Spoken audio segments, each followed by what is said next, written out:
अल्हम्दुलिल्लाहि रब्बिल आलमीन वस्सलातु वस्सलामु अला सय्यिदिल मुरसलीन अम्मा बाद अऊज़ु बिल्लाहि मिनश शैतानिर रजीम बिस्मिल्लाहिर रहमानिर रहीम। अस्सलाम वालेकुम व्यूअर्स। आज एक्सरसाइज नंबर 2.6 का क्वेश्चन नंबर 4 डिस्कस किया जाएगा। क्वेश्चन डिस्कस करने से पहले आपके सामने एक हदीस बयान कर देता हूँ। बिस्मिल्लाहिर रहमानिर रहीम।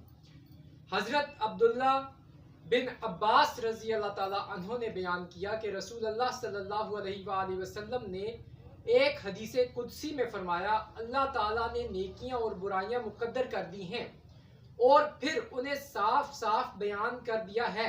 बस जिसने किसी नेकी का इरादा किया लेकिन उस पर अमल न कर सका तो अल्लाह ताला ने उसके लिए एक मुकम्मल नेकी का बदला लिखा है, और अगर उसने इरादे के बाद उस पर अमल भी कर लिया तो अल्लाह ताला ने उसके लिए अपने हाथ 10 गुना से 700 गुना तक नेकियां लिखी हैं और उससे बढ़ाकर। और जिसने किसी बुराई का इरादा किया और फिर उस पर अमल नहीं किया तो अल्लाह ताला ने उसके लिए अपने यहाँ एक नेकी लिखी है, और अगर उसने इरादे के बाद उस पर अमल भी कर लिया तो अपने यहाँ उसके लिए एक बुराई लिखी है। देखिए व्यूअर्स, अल्लाह ताला कितना ज़्यादा रहीम व करीम है। तो अल्लाह ताला से यही दुआ है कि हमें नेकियां ज़्यादा से ज़्यादा करने की तौफीक अता फरमाए और हमें बुराइयों से अल्लाह ताला दूर रहने की तौफीक अता फरमाए। और हमें चाहिए कि ज़्यादा से ज़्यादा नेकियां करें, नेकियों का इरादा भी करना चाहिए और उस पर अमल भी करना चाहिए। तो इसी हदीस के साथ व्यूअर्स आज के लेक्चर को स्टार्ट करते हैं। Exercise 2.6 question number 4। Solve by using synthetic division if 2 is the root of the equation x cube minus 28x plus 48 is equal to 0। अच्छा, ये जो लिखा हुआ है 2 is the root of the equation, इसका मतलब क्या है? इसका मतलब ये है 2x की वैल्यू एक तो उन्होंने दे दी है, वो है 2। बाकी x की क्या वैल्यूज है वो हमने फाइंड करना है कि बाकी कौन कौन सी x की वैल्यूज आती हैं। इसी की मदद से हम फाइंड करेंगे पोलिनोमियल। हमने इधर लिखा सिंथेटिक डिवीजन के कोफिशिएंट्स, इधर लिखे x क्यूब के साथ क्या था 1, एक्स क्यूब का कोफिशिएंट 1 लिख दिया। अब सेकंड प्लेस पे एक्स स्क्वायर की बारी है, लेकिन एक्स स्क्वायर इसमें मौजूद नहीं, मैंने आपको बताया, उसकी जगह हम 0 लिखेंगे। फिर माइनस 28 लिखा एक्स की वैल्यू, फिर आखिर में कांस्टेंट, और एक्स इक्वल टू 2 दिया हुआ है।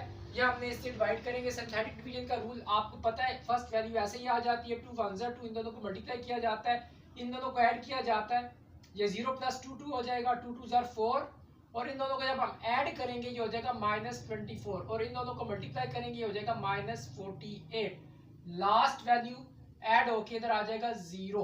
तो हमारी जो डिप्रेस्ड इक्वेशन बनेगी, यानी इक्वेशन जो रिड्यूस्ड होके आई है, डिप्रेस्ड इक्वेशन जो होगी, अब ये हाईएस्ट पावर इसमें क्यूब थी तो अब हाईएस्ट पावर के इसका स्क्वायर हो जाएगा x square plus 2x minus 24 is equal to 0। ये इक्वेशन बन गई है, आपको पता है ये क्वाड्रेटिक इक्वेशन बन गई है। यहाँ से आप इसकी फैक्टराइजेशन भी कर सकते हैं, मजीद x की दो वैल्यूज आ जाएंगी। हम फैक्टराइजेशन कर लेते हैं इसकी। तो फैक्टराइजेशन का रूल भी मैंने आपको बताया हुआ है कि इसके साथ 1 है, 1 और कांस्टेंट को मल्टीप्लाई करेंगे 24 आना चाहिए। दरमियान वाली वैल्यूज को ऐड या सब्ट्रैक्ट करके इसकी मिड टर्म रे कम करेंगे। अगर मैं इसके साथ कुछ ऐसा करूं कि 6x और -4x,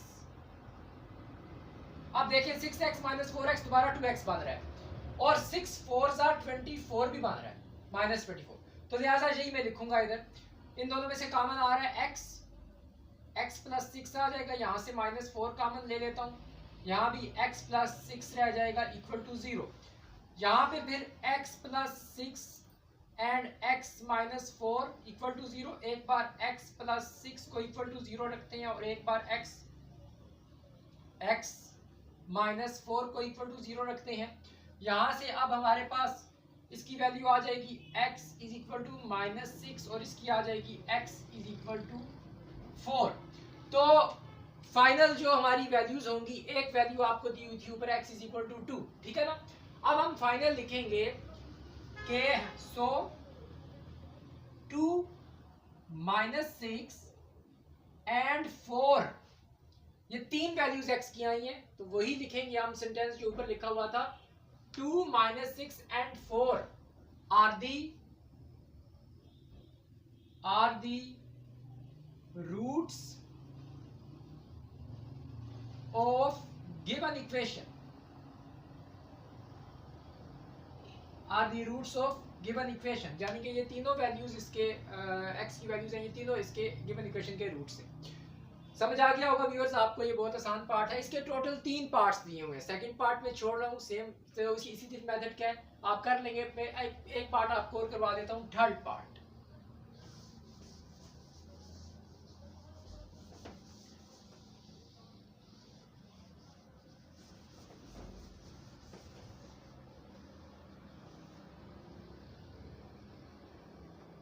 इसका थर्ड पार्ट है,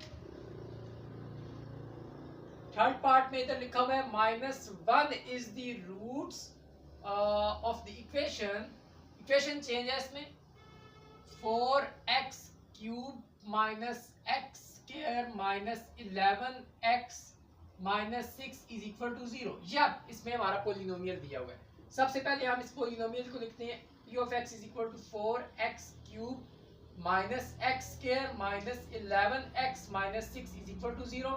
और हमने इसको x की क्या वैल्यू दी हुई है, एक वैल्यू दी हुई है इसकी, x इज इक्वल टू -1, ये हमारा डिवाइजर है।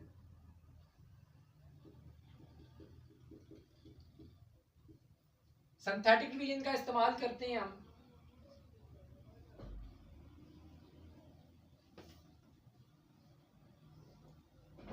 सबसे पहले इसका कोफिशिएंट लिखेंगे, हाईएस्ट पावर का इधर 4 आ जाएगा, एक्स स्क्वायर मौजूद है, इधर -1 आ जाएगा, फिर इधर -11 आ जाएगा और फिर आखिर में -6 आ जाएगा। यहाँ पे मैं लिखूंगा -1। फर्स्ट वैल्यूज को ऐसे ही, पहली रकम को ऐसे ही उतारते हैं नीचे। 4 और -1 को मल्टीप्लाई करेंगे -4, इन दोनों को ऐड करेंगे -5, इन दोनों को मल्टीप्लाई करेंगे 5, इन दोनों को ऐड करेंगे तो 11 में से जब हम 5 को निकालेंगे तो 6 बचेगा, लेकिन माइनस का 6 बचेगा क्योंकि बड़ी रकम के साथ माइनस है। इन दोनों का जब मल्टीप्लाई करेंगे तो 6 आंसर आएगा क्योंकि माइनस माइनस प्लस हो जाता है, और इन दोनों को जब ऐड करेंगे तो 0 आ जाएगा। अब जो डिप्रेस्ड इक्वेशन होगी हमारी, डिप्रेस्ड इक्वेशन ये हो जाएगा 4x square minus 5x minus 6 is equal to 0। ये इक्वेशन आ गई है। इसका अब ये आप देख सकते हैं क्वाड्रेटिक इक्वेशन है, इसकी आप क्वाड्रेटिक फार्मूला भी लगा सकते हैं, इस पे कंप्लीटिंग स्क्वायर का मेथड भी यूज कर सकते हैं, और सबसे आसान चीज है मिड टर्म ब्रेक। अगर मिड टर्म ब्रेक हो रही है तो हम कर लेते हैं। देखें यहाँ पे 4 है और यहाँ पे 6, 6 4 24। तो इसकी अगर हमने मिड टर्म ब्रेक इस तरह करें, 6 4 24 बन रहा है, और इसमें अगर हम 8 3 भी 24 होता है, और 8 में से अगर हम 3 निकाल दे तो 5 बनता है। तो लिहाजा हम यहाँ पे ये लिख सकते हैं 8x plus 3x minus 6 is equal to 0। आप देखिए 8 में से 3 निकालूं दोबारा 5 बन रहा है, और 8 और 3 को मल्टीप्लाई करें तो 24 बन रहा है। यही हमारी मिड टर्म ब्रेक होगी। इन दोनों में से कॉमन लेते हैं, 4x यहाँ पे रह जाएगा, 2x माइनस इधर आ जाएगा 4 मैंने कॉमन ले लिया था, यहाँ पे 4 तो भी और निकल जाएगा ना, यहाँ पे सिर्फ x रह जाएगा, ठीक है ना, x रह जाएगा और यहाँ पे रह जाएगा 2, एक x निकल गया, एक x रह गया, और यहाँ पे कॉमन आएगा 3x माइनस 2। ये दोनों वैल्यू सेम आ गई हैं, दोबारा ये कॉमन आ रहा है, x minus 2 and 4x plus 3 is equal to 0।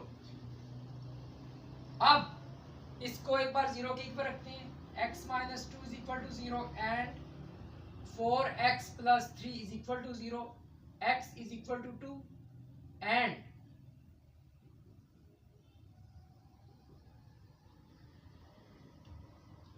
x is equal to -3/4। पहले -3 उधर गया, -3 हो गया, यानी कि x की 3 वैल्यूज आ गई। पहली वैल्यू दी हुई थी उन्होंने -1, दूसरी हमने फाइंड की 2, और थर्ड आ गई -3/4। सो -1, 2 and -3/4 are the roots of given equation। निहायत आसान क्वेश्चन था व्यूअर्स। ये क्वेश्चन नंबर आपके सामने डिस्कस किया 4, इसके 2 पार्ट्स, पहला और तीसरा डिस्कस किया। सेकंड पार्ट बहुत आसान था, इसी तरह का पार्ट था, सेम था, वो आप कर लेंगे। तो नेक्स्ट टाइम इंशाल्लाह किसी और क्वेश्चन के साथ, किसी और टॉपिक के साथ मैं आऊँगा। Thanks for watching of this video. खुदा हाफिज़।